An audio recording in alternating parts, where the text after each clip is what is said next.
A lot of times we are draining our energy by the choices that we make, the people that we hang around, the foods that we eat, the thoughts that we think, our emotions about it, our perception about it.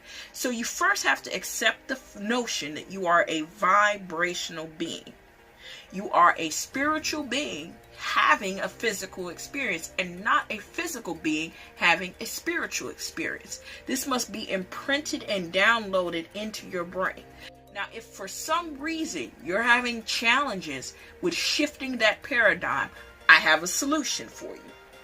I'm offering you a 4-week deeper alignment course.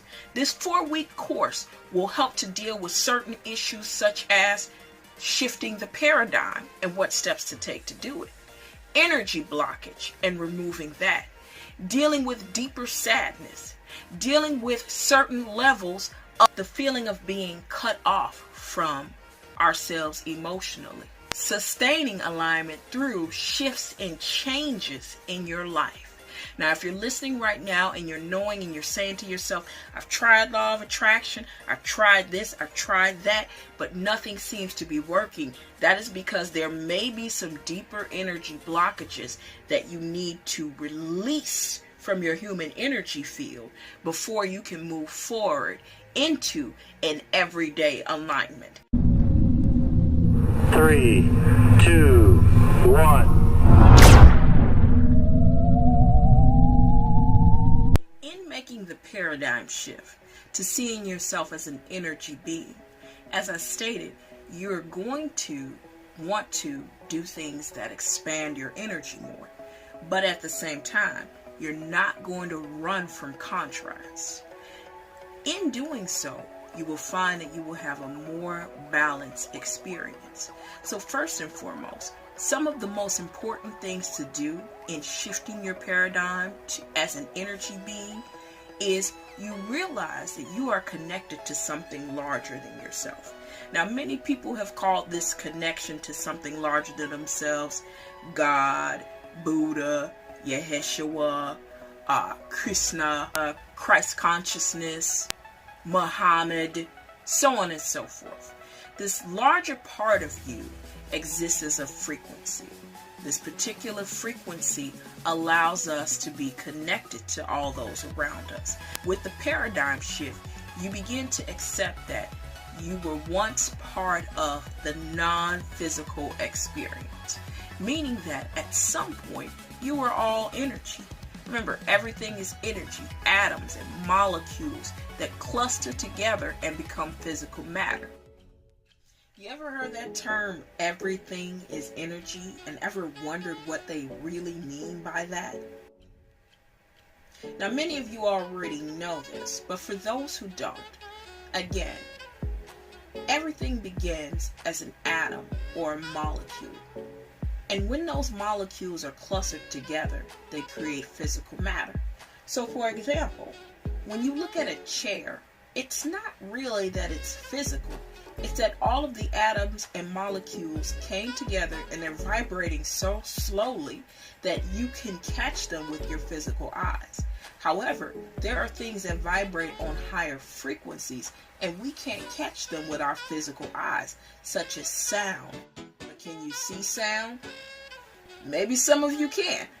However, the point is that you should understand that this particular notion is the mental shift that you need to make to know that even though you are in a tangible body, you have another part of you that is non-physical. If no one ever told you, you have the ability to select the thoughts that you want to think, and you have the abilities to select the emotions that you want to engage in. If no one ever told you, you have the ability to select the thoughts that you want to think, and you have the abilities to select the emotions that you want to engage in. You're thinking, I have the ability to select my thoughts. I have the ability to select my emotions. But when I was on my way to work today and the guy cut me off on the freeway, I thought to myself, man, I'd love to punch that guy in the face. And yeah, my emotions caused me to flip him the bird. But hey, I didn't do it. I just went on about my day. But I did feel that I wanted to flip that guy the bird, and I did feel that I wanted to punch him in the face. These are all things that you might feel at one given time. You might feel rage, you might feel anger, you might feel sadness, you might feel a plethora of things. But you have the ability to change the way that you look at any given thing by shifting your mindset about it. Let me give you an example. So you're driving in the highway, the guy cuts in front of you, and you're thinking to yourself, man, that was super rude. And you're thinking to yourself, I really want to just go and roll down my window and give this guy a piece of my mind. But then you think to yourself, when I actually do this, if I vent my frustrations to this guy, this is going to totally throw off my frequency. It's going to totally throw off my day. So I choose to think another way about it. It gives me a chance to say to myself, hey, I just drove past the most beautiful pond. I just drove past the most beautiful tree. It seems naive. It seems weird. It seems like something that's absolutely not second nature to us.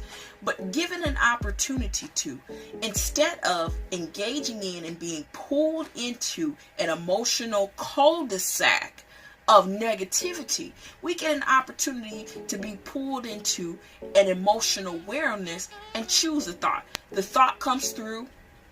Now remember, thoughts are nothing more than electrical impulses that are interpreted by our brains. So thoughts are not necessarily controlling us. We just simply have a pattern of behavior. The thought comes through. The thought comes through as an electrical impulse. It triggers the emotion. Then we respond in kind impulsively. But remember, even though that process moved fairly quickly, while the thought was the impulse, the emotion was triggered, and then we responded to it, we still have seconds in between where we can go ahead and veer off that thought before it triggers the emotion and before it causes us to have an impulse.